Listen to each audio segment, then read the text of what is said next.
Welcome to How We Grow, an essential playbook to grow and scale your vacation rental business with advice and insights from the best in the biz, with your host, Linnell Gordon.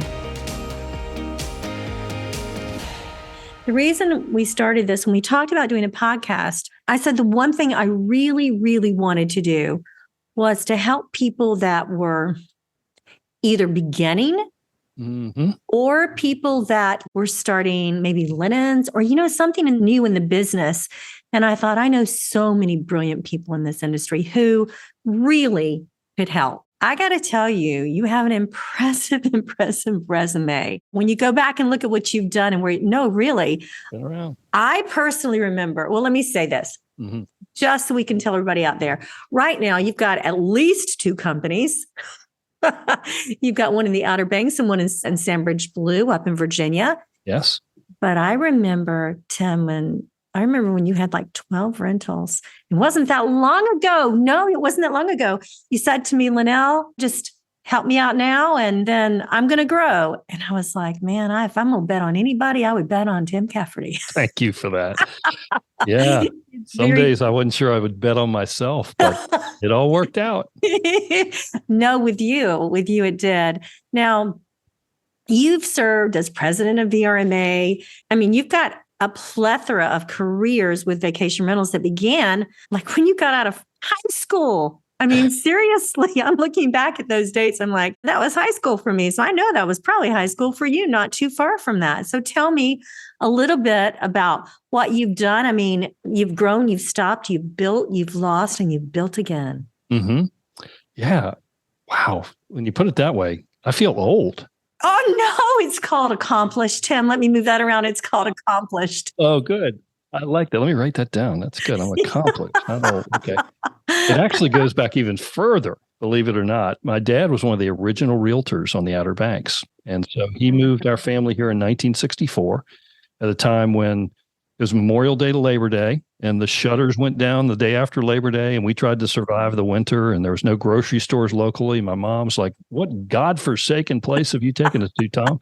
And so as early as I remember, like 8 years old, carrying linens out to the guests' cars, when they check in so they can go and make the beds when they arrive at the house. Wow. And then my sister and I, when we got to the ripe old age of 10, he sent us out to clean cottages.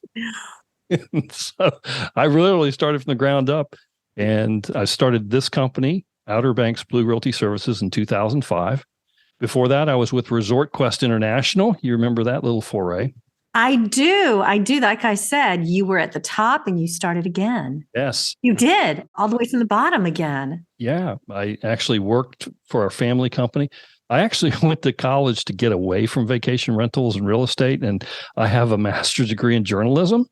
I was going to be a sports broadcaster, and I actually did that for a time, worked for NBC Sports. I was a national stringer. They would send me to an event, and I would go and cover the event. So I went to places like the Masters and the Final Four and things like that, and reported from on site. That's how I learned to be on time, by the way. The 5:25 national sportscast for NBC starts at 5:25, whether you're in that seat or not. Oh. And there are 300 stations around the country waiting for you to open your mouth and say something, right? And so I'm very punctual that way. And came back into the business, worked with my mom. She said, I need some help. I came home, and the rest is history. And so when I went to Resort Quest, I knew I wanted to start my own thing, put half my paycheck away for 5 years. And then it came time. And sure enough, here I am 17 years later, and surrounded myself with great people, and they've grown us to really beyond my expectations, I have to say. It is amazing to me. Your customer service is second to none, as I know from experience. You took receptionists answering the phones to another level. I mean, a level that most people will never even get to. And you've done that for years. There's this format that I use on the show. I'd like you to tell me a guest story, and I'd like you to tell me an owner story. And I like them funny or inspiring. The ones that are mean, I don't want to know about, because I have all those stories. I've lived it, unless it's really important and you think it pertinent. And then what I'm going to do is I'm going to ask you, tell me if you had one piece of advice to give someone starting out. And then I want you to tell me, if you were starting again, I hate to say the biggest mistake you've ever made and you wouldn't do it again, but that's not what I mean. I know that we none learn unless we fall. We don't learn how to ride a bike except we fall down. And so what kind of things can you give to people that are starting out, whether it's a new part of their business or it's just starting out in business? Some advice there. But I like to start out with stories about the owners or the guest. Okay. Off the cuff, I have a couple, and I'm sorry if they're not funny, but that's okay. We are well known for our customer service. I can't let that slide. No, it's so true. And you have to tell about that, because that's after we talk, you have to tell everyone why they need to finish listening to this, because I've never, ever seen anything like what you do with your ladies and men that you have in that department. Yeah, we like to say, if you can't do phone, you can't work here. So there you go. That's really important to me. I'm well known for my voice message. I'm not sure if you've called it, but anybody, you can call my cell phone, 252-202-9801, and you'll hear my voicemail talking about giving you personal attention and sorry that I missed your call, et cetera. And you mean it. I do. Absolutely. I usually return calls by the end of the day, but I just really pride myself on the fact that that is our storefront window. When we answer the phone, it's rarer these days, of course, now with chats, emails, and so on. So when you get a live one, you better make them feel special. And I think my ladies do that. I always like to say, she who asks questions controls the call, or he. And so we start with a question. Thank you for calling Outer Banks Blue. My name is Tim. May I get your name, please? What are you going to say? No? No, you're going to give them your name. Oh, hello, Ms. Gordon. How are you today? Oh, I'm doing well. And go from there, and you keep asking questions. Before you know it, you've booked a $15,000 rental. They train. When I had a stint where I started a real estate company myself, but I did sales because that's all I wanted to do. And I did that in the middle of North Carolina. And they teach you that. That is a tactic for finding the big why. Why are people coming on vacation? And to help them make that happen. So yeah, I get you, but it is unique. It's very unique. Yep. My daughter is in insurance sales right now. And so she's had a lifetime of immersive learning. And of course, cold calling is what they do when they start in that business. And she gets turned down, 25 times a day, but she still does it with a smile. And she's actually moved up in the company. I'm very proud of her because they said, you're so good on the phone. It's the one yes. You live for that one yes. I loved cold calling. People couldn't understand why. But you know what? Once you learn that people are nice, and it doesn't matter that they may say mean things. They don't always. I heard a good one that my daughter reminded me of recently. She said, Dad, no, it's just a request for more information.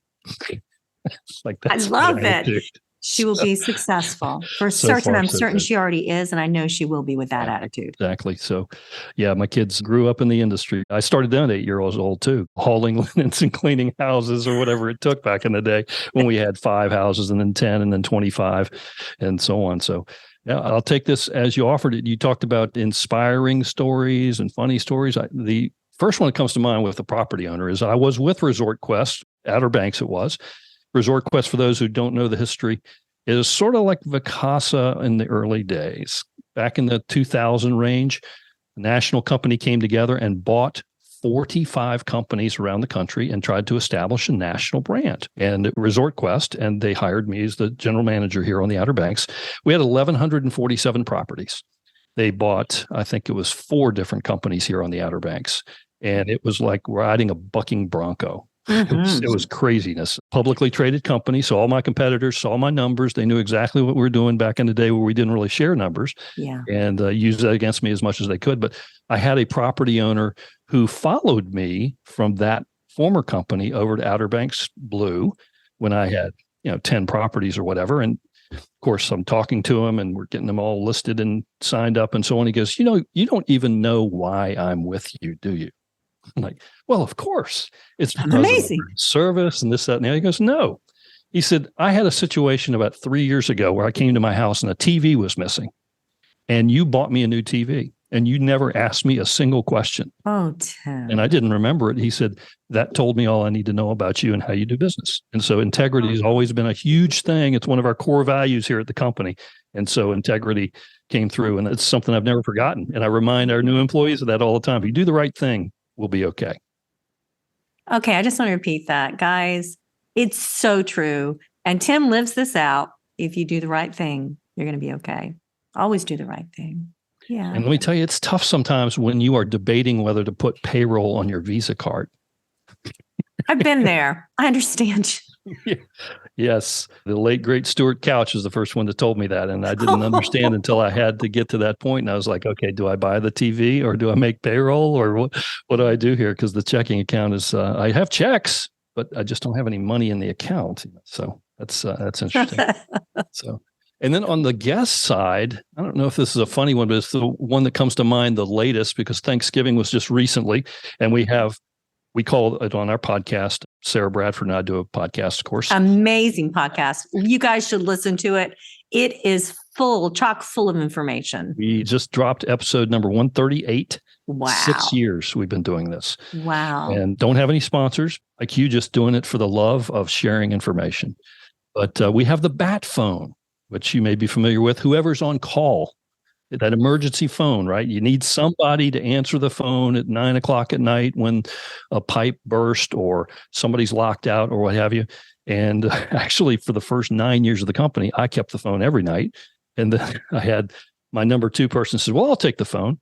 And then he took the phone, and of course the phone rang, and then he calls me and goes, what do I do? What I do? I was going to say this is not the purpose of you having a phone. I've been there, done that. I understand that. It's something to the effect of, I think I told him, well, you're there, I'm not. Make the best decision you can and tell me about it tomorrow morning. Exactly. I trust you. I gave you the phone. At this particular time, this was Thanksgiving and Thanksgiving Day, one of our large properties on the ocean, 10 bedrooms, whole family there. The stove broke.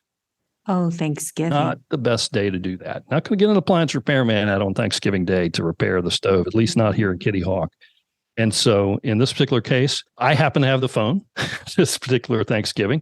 And so the house was about a mile away. And I said, so what do you have going on there? She said, well, I got my collards going. I've got my turkey I'm ready to put in the oven. I'm like, we'll be right there. And so I loaded up the kids and we went over there in the Suburban and we took their food and we brought it back to our house and we cooked them Thanksgiving dinner. And then we brought it back to them already. Oh, that is so sweet. You got to think out of the box sometimes, right? So our dinner was a little late that day, but it was a whole family affair and everybody loved it. How We Grow is proud to partner with Limbrook Group, the experts in vacation payment solutions. When you choose Limbrook, you not only get a payment software that directly integrates into your reservation system, but decades of experience, giving you the best team when it comes to integrated homeowner payments and chargeback mitigation. Connect with them online at limbrookgroup.com to learn more. I was in the North Carolina mountains for Thanksgiving. My family often goes there because we live at the beach. We often go there for Thanksgiving. And I was cooking Thanksgiving and the oven went out. They didn't do that. They didn't. I'm just saying, they didn't do that. I hope they hear the podcast. It would have been a great thing because I would have rented with them again. Absolutely. Yeah, it's those images. Those things are memorable. And that family, I'm sure, is going to run with us for a long time. I'll never forget that Thanksgiving. One of my best friends, he passed away a couple of years ago, which is really sad, but we went to the Outer Banks for Thanksgiving one year and we rented with you and it was a wonderful time. So if you want to come to the Outer Banks Thanksgiving, come see Tim Cafferty at Outer Banks Blue or Centerbridge Blue. He will make sure your Thanksgiving is perfect. Okay. So tell me, if you had one piece of advice to give someone who is starting out, because I know you guys do a lot of really cool stuff, either brand new or starting a new technology or a new revenue source, what would you suggest? You know, when you mentioned that this question might come up, it took me about a nanosecond to come up with the answer. And it's not very sexy. It's kind of like the blocking and tackling of vacation rental management to me. And that is have a budget. I remember doing a VRMA conference session a few years ago. And I had about 100 people in the room, round numbers. And I said, okay, show of hands. How many people have a budget? And 3 hands went up. They were all my employees. And I'm like, no, seriously. How many have a budget? And the lady on the front row, God bless her, says, I had a terrific year this year. How can I possibly predict what I'm going to do next year? I go, wow. So no matter the size. I mean, from the very start, I remember when I started the company, I went to the Chamber of Commerce and they had these retired business people who were available to consult. It's called SCORE. And I sat down with this guy, Dick Graff was his name. I remember Dick very clearly. And I told him I was going to open the company and what advice can you give me? He says, I can see you feel like you know what you're doing. I'm not going to talk to you again until you come back with a budget and a 5-year plan about how you're going to grow your company. I'm like, well, it's me. My business plan is to get out there. No, be quiet, put it on paper and bring it back to me. And it was the best exercise I ever went through. And it really was like a scorecard. And so even if it's a straw man budget, how many properties do you have? How many rentals do you expect to have? What do you expect to make? Commission, ancillary fees, and then what are your expenses going to be? Because I heard this saying, I think Brian Buffini, who has an excellent podcast, by the way, says, if you don't have a goal, you can hit it with remarkable accuracy. Yeah, exactly. But if you have those goals, you also will be amazed about the remarkable accuracy we have on getting to where you want to be. You need to push yourself. Don't make it easy. You need to push. And I've carried that on to my staff as well. We have an infamous index card that I give every new employee on the first day of work. Index card. An index card, just a 3x5. And I ask them to write their goals on there. 1 year, 3 year, 5 year, whether they be physical, professional, spiritual, financial, educational, whatever they are. Just write down something. Wow. I don't want to see it, but I want you to put it somewhere that you'll look at it every 45 days or so, because you need to develop as a person. And then every year we have our annual reviews and I give them a new card. And I just ask, did you check anything off last year? And they'll be very proudly saying, yes, I lost 15 pounds, or yes, I am going to buy a house, or whatever the thing is. And it's amazingly motivating. But you can do that with a budget as well. That's your set of goals as a company. So even if you only have a couple of properties, I encourage you to do that. What software do you use to keep that? I'm a QuickBooks person. I love QuickBooks too, quite frankly. I absolutely love QuickBooks. Yep. And we've actually morphed that into running our company as an open book management company. So we do put our money where our mouth is there. I remember when you did that. I forgot, but I do remember you doing that. Yep. It was the most amazing growth for our company when we started putting the numbers up on the board and everybody saw, I don't have a private jet. I don't have a place in Tahiti. This is the bottom line of what we make as a company. And this is how we make it. And every week we have these meetings called huddles and we put the numbers right up on the board. This is what housekeeping was supposed to make. This is where they are. And then we incentivize them with a profit share pool. Every employee has a pool of funds that they can earn if we hit our quarterly numbers. And it drove us to the Inc. 5000. We're the 5,000 fastest growing companies in the country. Simply look at your tax returns over 3 years and what is your percentage growth. And we actually made the Inc. 5000 list for the 8th time this year. That's wonderful. Yeah. It's all back to the employees. They're the ones that got it done. They bought gas at the Crown station instead of the Texaco station because it's 5 cents less a gallon. Or Wow. They didn't go to Ace Hardware 8 times today. They went once this week and they have everything they need on the truck so they don't waste time. It's a whole culture shift for us. And so it all started with the budget though. So wherever you are, I encourage you to do that. That is great. That's a first too. That is. I mean, I hear a lot of people and what the advice they give, and that's excellent advice. Was talking with someone today about a different kind of business, and we were sitting down and he was like, yep, we need a 5-year plan. Where are you going to be in 5 years? And I'm like, that's exactly what you need. So I agree. So that's good business advice for anyone out there for any kind of business. Tell me, what are the quick mistakes, the mistakes that come up so often that people make when they start a property management company for vacation rentals? Tell me about that. Yeah, I got another one that came to mind immediately when you mentioned that a few minutes ago. Early on in the process, you are doing anything you can to, first of all, satisfy the owners who have put their confidence in you and then get more owners properly, right? So you can grow your inventory and make more money next year than you made this year and that sort of thing. And it is so easy to fall in the trap of guaranteeing income to your property owners. And I had some owners, I want you to guarantee me that I'll make X amount. And I'm like, I'm pretty competitive. I was a collegiate athlete, draw that line in the sand. I can do it. Well, guarantee me this amount. I'll do that. I guarantee you I'll make that much money. I didn't do it. Did you get to keep what you made above? That was sort of the inference, but no, I think the real estate commission might have had a problem with that, but I didn't make the goal. And so I had to write that check for the difference between what he made and what I guaranteed him. And that's just a slippery slope. I will never do it again. Even in this competitive market now, when everybody's scrambling for property owners, and owners negotiate very hard on the commission and what services they'll have and this, that, and the other.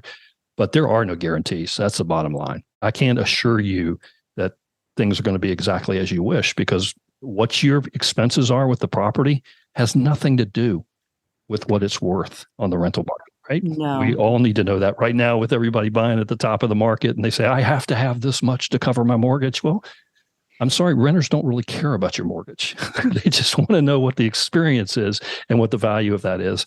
And there's no guarantee it's going to match up. Are people still buying at the top of the market in your market?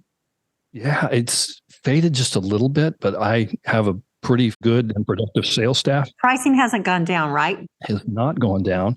And the differential between list price and sale price, last year we were seeing 101, 110, 115% of list price. We're still seeing 98, 99, 96%. And these are record high prices. So it's still happening. Yeah, I agree. I see that too. I know that in other markets that there's a lot of bad publicity for the market of buying and selling, but I have not personally seen anything but a little bit of a slowdown. And we're no longer paying $40,000 over on a $300,000 house or something like that. It was crazy, but they increased the prices, right? And it stayed. Well, when you look at it though, compared to other investments, real estate made a lot of sense. It still does. It's a very consistent expense. You know what the mortgage is going to be. It's going to appreciate. I don't think over the course of, decades, much, if anything, is ever depreciated in real estate, especially in the markets of the people that are listening here.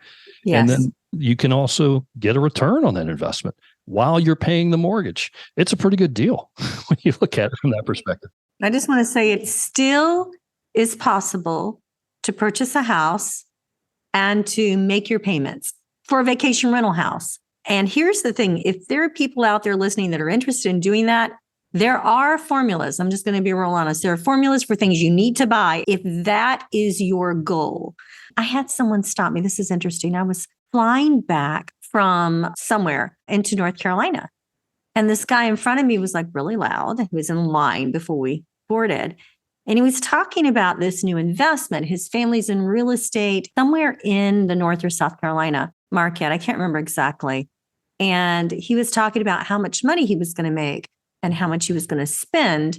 And I listened to him and I said, so what market are you in? And he told me the exact market. And I said, and how much do you think you're going to make there? And he told me, and I said, I have a little bit of data on that. Yeah, that you do. And I don't think that's the case.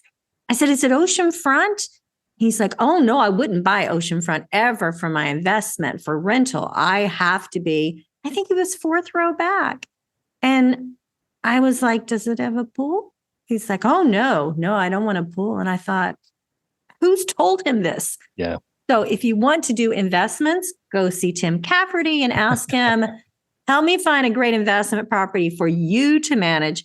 And I just want to ask you, so if someone bought a vacation rental to bring to you, would you be able to manage everything they need? I'm an owner for real. I don't want you to ask me a question. You know that really cool software we have that does addendums? I'm like, I'm not going to sign that. You fill it out for me and tell me what I need for this year.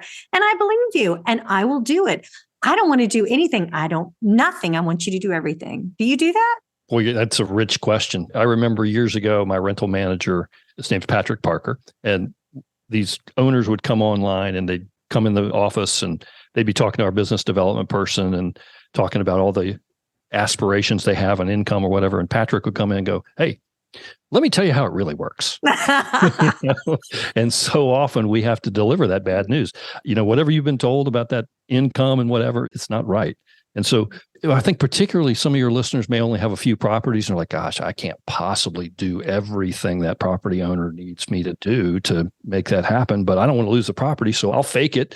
But it has been a great growth opportunity for us at Blue, where we have expanded our services over time. You mentioned the pool. We had at one time, I think, 63 outside vendors we were dealing with cleaning pools and hot tubs and that sort of thing, and faxing them the check-in list every week to make sure they were going to get there. And I'll never forget calling a vendor one time it was Thanksgiving week again. Hey, we've got to check in and, SS 123. He goes, dude, I'm in Costa Rica. You're on your own. Go turn on the pool heat. What? Yeah. I think it was at that very moment I said, you know what? I'm going to open a pool and spa company. So now we have one of the largest pool and spa companies on the East Coast, cleaning pools and installing hot tubs and that sort of thing. And then we got into carpet cleaning, and we got into landscaping and power washing and all these ancillary services. Guys, I just want to tell everybody out there, think about, okay, so when he's saying that, you're thinking, what a lot of work. When he says it and I listen to it, let me tell you what I hear. Wow, that's 100% of the revenue, not a percentage of that particular ancillary service that's going directly to the bottom line. That's the secret of how we've grown. And those ideas came from my employees. They came forward and said, we can do this carpet cleaning thing. I saw where we can get a carpet cleaning van for, $30-some thousand. And, Joe is pretty good at stuff like that, and he can do that. And so sure enough, Joe has made me something like $78,000 on cleaning carpets this year. So when you are able to control those ancillary services that have to be provided to the property, regardless, you have to do that. Pet cleans, you got to do it. You have no choice. So when you're in control of that revenue, it makes it a lot easier not to have to worry about that commission that you gave a percentage off so you could get that homeowner, right? Right, exactly. Get them on the back end. But then the other part of it you've alluded to, but just to drive the nail in the coffin here, is I'm in control of that staff person as opposed to XYZ carpet cleaning. Joe, I need you over there right now. There's a water leak and the carpet is wet, and he's there in 20 minutes as opposed to the busy signal at the carpet cleaning place because they're closed for the holiday or what have you. So talk about wowing your owner. Hey, Mr. Owner, we had a broken pipe, but we've taken care of it. There's no damage and your guests are fine. So no interruption of your rental income. Would you be willing to talk to property managers that are starting out that might have questions, Tim? Oh, absolutely. I do it almost all the time. My staff accuses me of doing that more than running my own company sometimes. So you gave your telephone number so they can listen to that. So if you're interested, go back and listen to an earlier podcast. But I also want to say something else, guys. One of the strengths that I know that Tim has that he's not even talking about is, buddy, let me tell you, if you've ever been to an incredibly beautiful building, your office is extraordinary and you killed it getting it. You should tell that story because that is remarkable. Yeah. It almost killed me though, Linnell, back in this day. It took a little while. Yes. So we started, 17 years ago in that 400-foot closet up in Duck, where we were in one room, and we didn't have, recorded phone calls. We didn't have to because I was sitting beside him. I just spin around in place and go, next time maybe do this or whatever. But now, then we moved to another place, and we knew we were growing exponentially. And our goal, by the way, was always 300 properties. That was it. I didn't ever wanted to have 1,147 properties. I don't blame you. Yeah, I had 500 employees when I had those 1,147 properties. I knew about 100 of them. The others, I'd see somebody and I'd ask my assistant, is that an owner or a guest or is that one of our employees? No, kind of a thing. There's no, that's Billy in accounting. Okay, got it. I knew I'd seen him before. I just didn't know where. And so we looked around, and at that time, there was not as many listings on the market as there was maybe 2 years ago. And so I came across this building, and it was a bank. It was a Bank of the Commonwealth. And they built this huge building. 16,500 square foot building, over the top. And unfortunately found out they did it by absconding funds. The office I'm in right now, the guy who used to be here is serving a life sentence in prison for absconding with about $275 million. So needless to say, the FDIC took over the building and the bank. And so I bought this from the FDIC after about a 9-month negotiation. And we still have the vault. I wondered about that. I was not going to ask. I can't get it out. I don't know how to get it out of the building. It's got 2 feet of concrete all around it. Is it open? Can you open and close it? We do. We keep the chemicals in there for the cleaners. Oh. Okay. The really important stuff you need to lock up, right? The chemicals and the vacuums, because that's the stuff that walks off the property. But yeah, we renovated this and it is a show place. And I don't have a problem with people liking to come to work. It's very airy. Everybody sees each other. I can have everyone in one building. And you have really cool flip-flops on the wall. The flip-flops. You do. If anybody's been to the Verbo or HomeAway headquarters in Austin, Texas, they're really big on shot glasses. They collect shot glasses That's and right. the bird houses Yes. and things like that. And I saw that. I'm like, gosh, we need to have something. And so it was flip-flops. So when someone comes on board and they're here for 90 days, I tell them I need a pair of flip-flops from you that will show your character. And so when you walk up the stairwell, it shows the name of the person and the month and year that they started with the company. And it was a pair of flip-flops hanging on the wall to show their personality. All the way down 3 flights, you see everybody's flip-flops. And there's some people that are pretty darn creative with their flip-flops. I have to tell you, I thought it was amazing. I think that you were very kind to me, and I think I gave you my oldest pair of rainbow flip-flops that I owned. And you put them up. I want to thank you so much, really, for a couple of things, not just for coming on the show here, but for your incredible activism in the industry as a leader. Honestly, Tim, you are one of a kind, as you know, but you are kind, you are straightforward, and I am very grateful for you coming on, and I'm grateful for you being my friend. I think you're wonderful. I really do. Well, back at you, Linnell. I value your friendship as well. I will just say my wife won't necessarily agree with everything you said there. I like to tell people, we talk about the index card and everything like that. Well, she put a sticky note, one of those little Post-it note things up on the mirror of my bathroom. So every morning I look up at it and it says, "You are looking at the problem." So I think of that every day and try to maintain. I'm going to send you Taylor Swift's song, the recent song about that, and you'll have to listen to the lyrics. All right. Sounds good. Well, good luck with the podcast. I know you do well, and you're doing a great service to the folks that are listening, and I hope they take heed of what you have to say because you know a lot. Thank you. I hope it can help. God bless. Thanks again, Tim. This episode of How We Grow was brought to you by Limbrook Group.